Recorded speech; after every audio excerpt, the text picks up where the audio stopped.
রোহিণীদি আমার কাছে এসে ক্ষমা চাক, সেটা আমি কখনো মেনে নিতে পারবো না। রোহিণীদির আমার কাছে একটা আলাদা পরিচয় আছে। সবার জীবনে একজন আরাধ্য দেবতা থাকে, শরীরী কিংবা অশরীরী। আমার জীবনেও সেরকম একজন আছে, আর আমার সেই দেবতা হলো যশদা।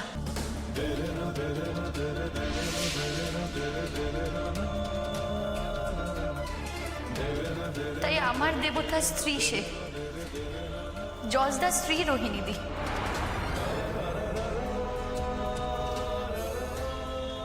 সে আমার কাছে ক্ষমা চাক, সেটা আমি কখনো মেনে নিতে পারবো না।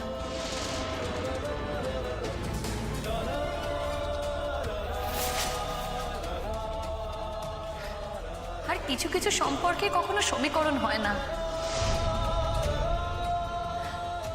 কিছু কিছু সম্পর্কে সমীকরণ করাও যায় না। রোহিণীদি আর যশদার মধ্যে আমি কখনো কোনোদিন তৃতীয় ব্যক্তি হয়ে থাকবো না। তবে কি কিছু কিছু সম্পর্ক, কিছু কিছু ঘটনায় এমন অলৌকিকত্ব থাকে যে সেই সম্পর্কগুলো অস্বীকার করা যায় না। যে সম্পর্ক দিক থেকে মুখ ফিরিয়ে চলে যাওয়া যায় না। তাই যশদা যখন অসুস্থ হলো, আমি বাধ্য হলাম যশদাকে সুস্থ করতে। আর একজন ডাক্তার হিসেবে সেটা আমার ধর্ম, একজন মানুষ হিসেবেও সেটা আমার ধর্ম, আর একজন ভক্ত হিসেবে তো বটেই। যদিও বা ইদানিং আমি আর যশদা রোহিণীদির বাড়িতে থাকি না, তাই ওদের মধ্যে হাইফেন হয়ে থাকার আমার কোনো সুযোগও নেই। তবে এটা ঠিক, যশদার সঙ্গে আমার এক অদ্ভুত সম্পর্ক রয়ে গেছে।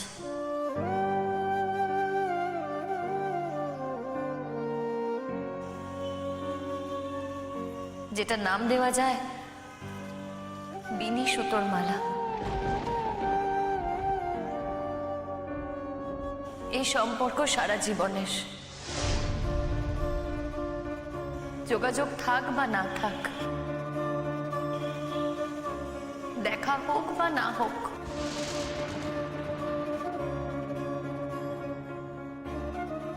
কথা হোক বা না হোক, এই সম্পর্ক সারা জীবন রয়ে যাবে। নকশি কাঁথার উঠোন জুড়ে আলোর বাতাস ভরে, কেউ কোনোদিনও এই সম্পর্ক ভাঙতে পারবে না। বাঁশির ডাকে পথের বাঁকে হ্যাঁ, জীবনে গল্প বলা আমি আরো একজনকে পাশে পেয়েছি। ছাতিম ফুলের সুবাস, আমার অভিভাবকও বলা চলে, আমার দাদা রাহুল দা।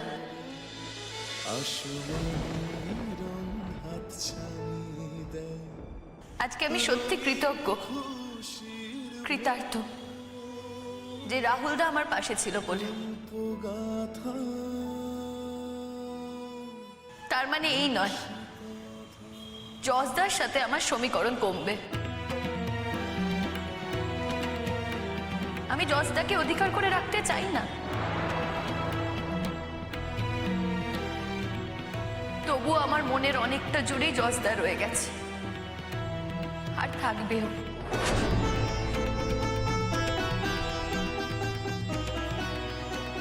আমার আর যশদার শারীরিক দূরত্ব যতটা বাড়বে,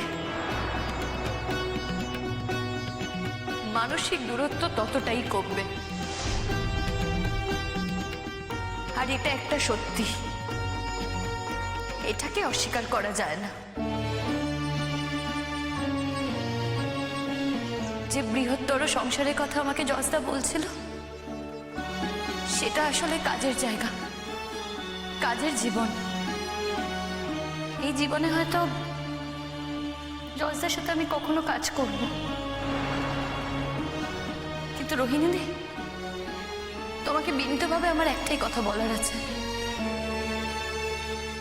নিজের ভালোবাসাকে, নিজের স্বামীকে ধরে রাখার জন্য কখন অন্য মেয়ের কি প্রয়োজন হয় বলো তো? যখন নিজের ওপর নিজের কোনো আস্থাই থাকে না তখন।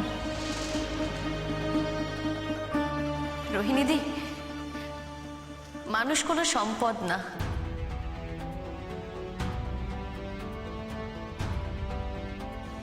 মানুষ কোনো সম্পত্তিও নয়। মানুষকে মানুষ হিসেবে গণ্য করো।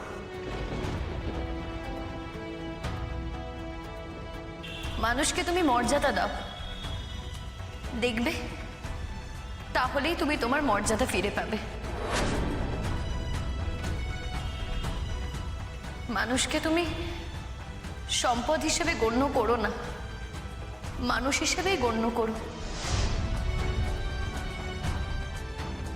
তাহলেই দেখবে সব সমস্যার সমাধান হবে।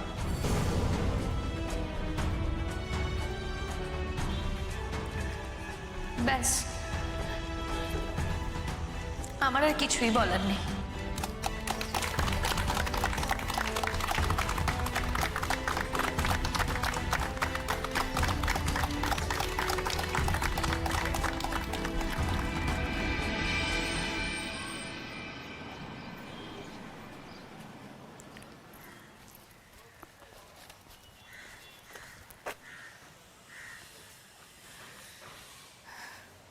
এসবের কি কোনো দরকার ছিল?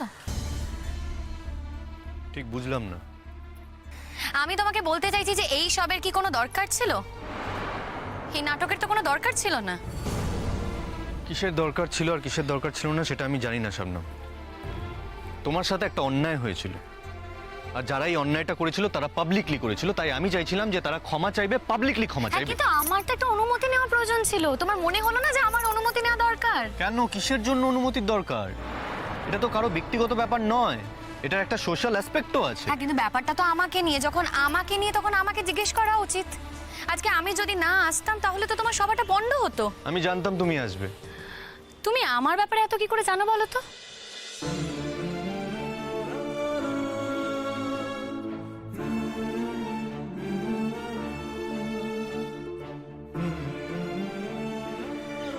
কেমন আছো শবনম? ভালো আছি।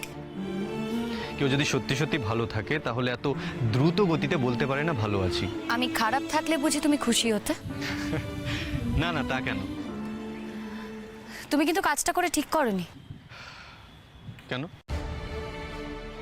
তোমার কেন মনে হয় যে এটার দায় তোমার উপর পড়বে? নিশ্চয়ই পড়বে। যারা ক্ষমা চাইলো, তোমার কি মনে হয় তারা সবাই মন থেকে ক্ষমা চাইলো? না না, তা তো মনে হয়নি আমার একবার। তাহলে তুমি ক্ষমা চাওয়ালে কেন? কি আশ্চর্য, আমি তো জানি যে ওরা মন থেকে ক্ষমা চাওয়ার মতন লোক নয়। এটাও জানি যে ওরা ভবিষ্যতে আরো কঠিন কোনো প্ল্যান করবে তোমাকে হেনস্থা করার জন্য। সবকিছু জেনে শুনেও তুমি এই নাটকটা করলে। তোমার যেটা নাটক বলে মনে হচ্ছে সেটা আমার প্রতিবাদ বলে মনে হয়েছে শবনম। আর এই প্রতিবাদটা আমি করতে চেয়েছি। ওরা মন থেকে ক্ষমা চাইলো কি চাইলো না সেটা বড় কথা নয়। সকলের সামনে ওদেরকে এসে দাঁড়াতে হয়েছে, সবাই ওদেরকে অপরাধী বলে চিহ্নিত করতে পেরেছে, এটাই সব থেকে বড় কথা। এরপরেও তোমার মনে হয় তুমি রোহিণীদির সাথে থাকবে, রোহিণীদি তোমায় স্পেয়ার করবে? এটাই তো তুমি চেয়েছিলে শবনম। আমি চেয়েছিলাম? কি চেয়েছিলাম? যা আমার জীবনে ঘটছে। দেখো, তোমার জীবনে যে সবসময় সব খারাপ ঘটে তা তো নয়। রোহিণীদির সাথে তুমি ভালোও থাকো, আর সেই দৃশ্য তো আমি দেখেছি। হাসছো যে? না না, এমনি একটা কথা বলার ছিল। বলো। সেদিন তুমি আমার কথা অগ্রাহ্য করলে ঠিক আছে, আমি জানি তুমি আমার কথা শুনবে না, কিন্তু আমার বাবার কথা অগ্রাহ্য করলে কেন? বাবার কথা তো শুনতে পারতে, আমাদের সাথে ফিরতে পারতে। আমি যদি তোমার বাবার কথা শুনতাম তাহলে তোমার মাকে অগ্রাহ্য করা হতো, তোমার মাকে অসম্মান করা হতো, তোমার বউকে অসম্মান করা হতো। আমার উপর তোমার এত রাগ কেন শবনম? আমার কারোর ওপর কোনো রাগই নেই। আমার উপর তোমার খুব রাগ, তাই না শবনম? এই তো মরেই তো যাচ্ছিলাম কিছুদিন আগে, মরেই যাচ্ছিলাম। আবারও সেই ঘটনা ঘটতে পারে ভবিষ্যতে, কে জানে। আচ্ছা, কি লাভ বলো তো একটা মানুষের উপর এত রাগ করে থেকে? যদি মানুষটা পৃথিবীতে না থাকে তখন তো আক্ষেপ করবে। প্রথম কথা, আমার কারোর ওপর কোনো রাগ নেই। আর দ্বিতীয় কথা, আমার এসব নাটক করা কথাবার্তা না শুনতে একদম ভালো লাগে না। কোনটা নাটকীয় কথাবার্তা মনে হচ্ছে তোমার? এই যেটা বলছো, যেগুলো বলছো কিসব মনে ঠরে যাবে? কেন এসব কথা বলছো তুমি? আর দ্বিতীয় কথা, আমার কারোর ওপর কোনো রাগ নেই, আমার হাতে না অত সময় নেই যে কারোর ওপর রাগ করে আমি বসে থাকবো। জানি তোমার হাতে একদম সময় নেই, তোমার জীবনে এখন অনেক কাজ। হ্যাঁ কাজ, আমার জীবনে এখন অনেক কাজ। আমি আমার ব্যক্তিগত মুহূর্তগুলো কাজ দিয়ে ভরিয়ে দিতে চাই। কেন? সেই ব্যক্তিগত মুহূর্তগুলো ফাঁকা থাকলে মনের চোখে কেউ এসে দাঁড়ায় বলে? তুমি ঠিক কি বলতে চাইছো বলো তো? যা সত্যি তাই বললাম। তুমি আমাকে উপেক্ষা করতে পারো শবনম, কিন্তু আমাকে কোনোদিন অস্বীকার করতে পেরেছো কি? এসব কথা থাক জস্তা। না, কেন থাকবে? কেন? এসব কথাই তো চিরকাল হবে আমাদের মধ্যে। কখনো তুমি আমাকে উপেক্ষা করবে, কখনো আমি তোমাকে উপেক্ষা করব। কখনো তুমি আমাকে অপমান করবে, কখনো আমি তোমাকে অপমান করব। কখনো তুমি আমার উপর নির্ভর হবে আর আমি কখনো তোমার উপর নির্ভর হব। এটাই চলবে আমাদের মধ্যে। কিন্তু আমরা কখনো একে অপরকে এটা মুখ ফুটে বলবো না যে আমরা চিরকাল একে অপরের সঙ্গে একসাথে থাকতে চেয়েছিলাম। হয়তো এই কথাটা আমি মুখ ফুটে বলবো, কিন্তু তুমি পাত্তাই দেবে না। আর তুমি এই একই কথা মনে মনে চিরকাল বলে যাবে, আর আমি সেটা কোনোদিনও শুনতে পাবো না। বাড়ি যাচ্ছিলে তো, বাড়ি যাও। তুমি যাবে না? দেখো, এখানে আমার কোনো বাড়ি নেই, কিন্তু একটা থাকার জায়গা আছে ঠিকই। যাবো, আমাকে একটু লাইব্রেরিতে যেতে হবে, বই চেঞ্জ করার আছে। আমি তো লাইব্রেরির বই নিয়ে পড়াশোনা করি। আমার কাছে কিছু বই আছে। হ্যাঁ, মানছি যে আমাকে গ্রহণ করতে তোমার আপত্তি আছে। আমার বইগুলো তো গ্রহণ করতে কোনো আপত্তি নেই। প্রয়োজন হবে না। দেখো, পুরনো অভ্যেস তো, এত বছর যখন আমি লাইব্রেরির বই নিয়ে পড়াশোনা করেছি তখন একটা বছরও করতে পারবো। আর তাছাড়া লাইব্রেরির বই নিয়ে পড়াশোনা করতে, নোট নিতে ভালোই লাগে, মজাই লাগে আমার। তার সাথে আরেকটা জিনিসও হয়, অহংকার, যে আমি কারো সাহায্য ছাড়াই পড়াশোনা করেছি। দেখো, কারোর সাহায্য ছাড়া যে আমি কখনো কিছু করতে পারি না সেটা তুমি খুব ভালো করেই জানো। সব সময় সবার সাহায্যই প্রয়োজন হয়। এই দেখো না, তুমি যদি ঠিক সময় না গিয়ে পৌঁছতে, তাহলে তো আজ আমার বিয়েটাই হয়ে যেত। মানুষ সমাজবদ্ধ জীব শবনম। সমাজে থাকতে গেলে তাদের কিছু দায়বদ্ধতা থাকে। আমি সেদিন সেখানে না গেলে আমার জায়গায় অন্য কেউ গিয়ে দাঁড়াতো। পুলিশ থাকলে সেও আমার কাজটা করতো, বা কোনো প্রভাবশালী ব্যক্তি থাকলে সেও আমার কাজটা করতো। হ্যাঁ, ঘটনাচক্রে সেদিন আমি সেখানে গিয়ে পৌঁছেছিলাম। বুঝলাম। একজন পুলিশ অফিসার যদি আমাদেরকে সাপোর্ট দেয়, তাহলে আমরা ধরে নিই যে এটা তার দেওয়ার কথা, তাই সে দিচ্ছে। আলাদা করে তার কৃতজ্ঞ থাকি না সারা জীবন, বা সেই কথাটা মনে রাখি না আমরা। কথায় কথায় তার এই সাপোর্টের রেফারেন্সটা টেনে আনি না। আমি যদি সেদিন পুলিশ অফিসার হতাম, তাহলে আমি ওই কাজটা করতাম, আমার কর্তব্যের মধ্যে পড়তো। যেহেতু সেই কাজটা আমার করার কথা নয়, তা সত্ত্বেও আমি করেছি, তার জন্য এত হাততালি। কে আবার হাততালি দিল? তোমার কথার মানেটাই তো তাই শবনম। আমার এই সস্তা হাততালি চাই না। আমি কিন্তু কিছু পাওয়ার জন্য এই কাজটা করিনি। জজদা, আমি কখনো তোমাকে হাততালি দিয়ে ছোট করতে চাইনি, বিশ্বাস করো। তুমি আমাকে কি করেছো আর কি করোনি তা আমার থেকে ভালো আর কেউ জানে না শবনম। কি করেছি আমি? বলো, আমি কি করেছি আর কি পেয়েছি আমি? আমার না সব জানা আছে। তুমি কি পেয়েছো সেটা যদি তোমার জানা থাকে, তাহলে আমি কি পাইনি সেটাও তোমার জানা আছে। আমি না তোমার কথা সত্যি কিছু বুঝতে পারছি না। আমি তোমাকে দুহাত ভরে দিতে চেয়েছিলাম শবনম, তুমি আমাকে ফিরিয়ে দিয়েছো। আমাকে ফিরিয়ে দিয়ে আমার দেওয়ার পথটাকেও তুমি বন্ধ করে দিয়েছো ইচ্ছে করে। আমি তোমাকে দিতে পারিনি কিছু, মানছি আমি দিতে পারিনি, কিন্তু আমি অন্তত দেওয়ার ভান করিনি সবার চোখের সামনে। তার জন্য তোমার আমার উপর এত রাগ, এত অভিমান। সত্যি করে বলো না, সত্যি কথা বলো যে আমার কি সত্যি কোনো দোষ ছিল? না, তোমার তো কখনোই কোনো দোষ থাকে না, তুমি তো সবকিছুর ওপরে। কথার পিঠে কথা বলো না শবনম। মন থেকে বলো যে আমার কোনো দোষ ছিল কি ছিল না। আমি মানছি যে আমি রোহিণীর সামনে তোমাকে অনেক অপমান করেছি, অসম্মান করেছি, এই কথাটা ঠিক। কিন্তু কেন করেছি এটা তো তুমি জানো ভালো করে। রোহিণীকে ভালোবেসে ওর দোষগুলো ভুলে গিয়ে ওকে জড়িয়ে থাকার জন্য তো এরকম করিনি আমি, বরং এই জন্য যে তুমি আমাকে যতবার অপমান করেছো, যতবার তুমি আমাকে আঘাত দিয়েছো, যতবার কষ্ট দিয়েছো আমাকে, ততবার আমি প্রতিহিংসা পরায়ণ হয়ে রোহিণীর কাছে ফিরে গেছি। সেটা শুধুমাত্র তোমার মনে জ্বালা ধরানোর জন্য। হ্যাঁ, আমি মানছি আমি ছেলে মানুষই করেছি, আমি একটা বাচ্চা ছেলের মতন কাজ করেছি, কিন্তু এই কথাগুলো কিন্তু আমি রোহিণীকে ভালোবেসে বলিনি কোনোদিনও। তাহলে তো রোহিণীদিকে ঠকানো হলো। হ্যাঁ, তাই হয়তো। একটা মানুষ তো সব দিক দিয়ে পারফেক্ট হতে পারে না। তবে এই কথাও ঠিক যে রোহিণীকে যেই কথাগুলো আমি বলেছি ও খুব ভালো করেই জানতো যে এই কথাগুলো বিশ্বাসযোগ্য নয়, এই কথাগুলোতে বিশ্বাস করা যায় না। ঠিক যেমন তুমি জানো তেমনি রোহিণীও বুঝতো। একজন স্ত্রী বোঝে এসব নাম, একজন স্ত্রী খুব ভালো করেই বোঝে যে তার স্বামী তাকে ভালোবাসে কি বাসে না। শুধু শুধু একজন ভালোবাসার মানুষই বুঝতে পারে না যে তার ভালোবাসার মানুষ তাকে ঠিক কতটা ভালোবেসে দিওয়ানা হয়ে যেতে পারে। আমার দেরি হয়ে যাচ্ছে, আমার কাজ আছে, লাইব্রেরি বন্ধ হয়ে যাবে। দাঁড়াও শবনম, আমি জানি তোমার এই কথাগুলো শুনতে খুব অস্বস্তি হচ্ছে, ভালো লাগছে না শুনতে, তাই না? বিশ্বাস করো আমি এই কথাগুলো বলতে চাই না, কিন্তু কি করব, আবেগ, আবেগে কখনো কখনো এই কথাগুলো আমি বলে ফেলি। ইটস ওকে, আমি আসি। দাঁড়াও, আর বেশি দিন আমি এই কলেজে নেই শবনম। হাউস স্টাফ শিফট শেষ হয়ে এসছে, কয়েকটা জায়গায় চাকরির জন্য অ্যাপ্লাই করেছি। খুব শীঘ্রই আমি এই কলেজ ছেড়ে চলে যাব।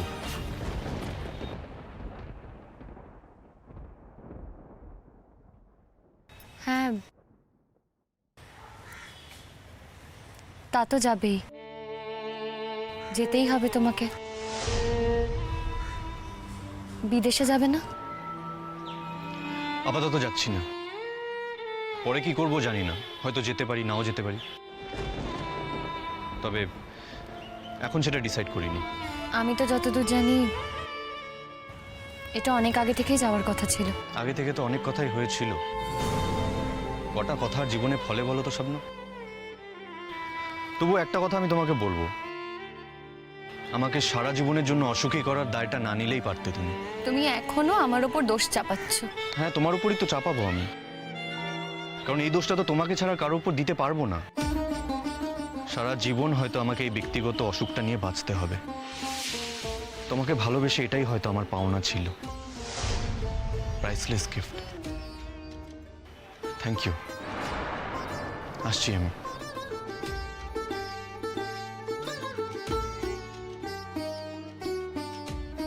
কেন, আমি কি করেছি তা তুমি জানো জস্তা? আজ যদি অন্য কিছু হতো, তছনছ হয়ে যেত সবকিছু, ধ্বংস হয়ে যেত তোমার জীবন। তোমাকে ভালোবেসেই তোমার থেকে দূরে থেকেছি আমি। যাকে ভালোবাসি তার কাছ থেকে দূরে থাকতে কতটা কষ্ট হয় তা তুমি কোনোদিনও বুঝতে পারবে না জস্তা, কোনোদিনও না। নাই বুঝলে? আমি তো জানি আমি তোমায় কতটা ভালোবাসি। দাদা চা। হ্যাঁ হ্যাঁ দাও। তোমার চা। কি হয়েছে? কি এ কি রোহিণী, কাঁদছো কেন? কি কি হয়েছে বলো। আরে শুধু কেঁদে গেলে তো আমরা বুঝতে পারবো না কি হয়েছে। যশ কোথায়? এই তো যশ, কি হয়েছে? রোহিণী কাঁদছে কেন? সেটা ওকেই জিজ্ঞেস করো। না না, তুই তো ওর সঙ্গে ছিলি, তুই বল না কি হয়েছে।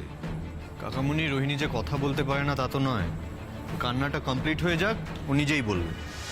রোহিণী প্লিজ বলো তো কি হয়েছে, আমি বুঝতে পারছি না। তোমরা তো জানতে আন্টি, তোমরা তো দেখেছো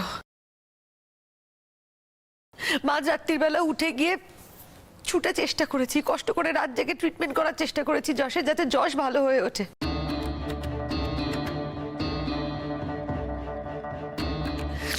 তার পরিণামে কি হলো? যশ আমাকে শাবনামের কাছে পাবলিকলি অপমান করেছে আজ কলেজে।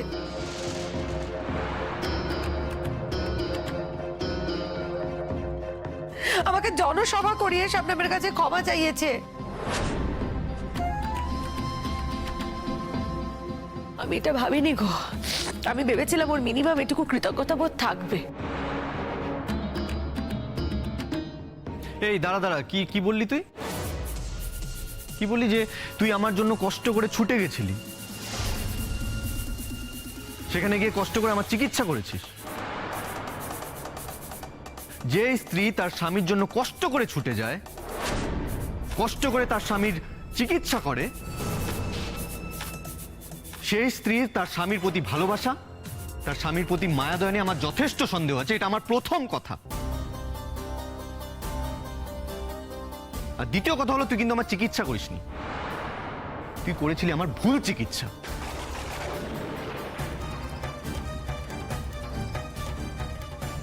আচ্ছা ঠিক আছে, সে তো মিটে গেছে, তুমি তো সুস্থ হয়ে গেছো, এখন এসব কথাগুলো বলে কি লাভ? আর তাছাড়া দেখো, রোহিণী তো তোমাকে ইচ্ছে করে ভুল ট্রিটমেন্ট করেনি। ও কেয়ারফুল ছিল না তোমার প্রতি। আর তোমার যে ওই পি গ্রুপের ওষুধে অ্যালার্জি আছে এটা জানতো না, তাই একটা ভুল করে ফেলেছিল। কিন্তু শবনম তো ঠিক চিকিৎসা করে তোমাকে সুস্থ করে তুলেছে, তোমাকে বাঁচিয়ে দিয়েছে।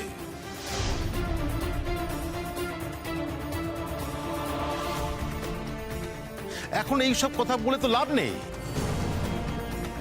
আর দেখো, অনেক ডাক্তারই এরকম ভুল করে ফেলে, সেটা বড় কথা নয়, এখন কি হচ্ছে সেটা বলো। এখন কিছু হয়নি বাবা, নতুন কিচ্ছু হয়নি, যা হওয়ার কথা ছিল তাই হয়েছে।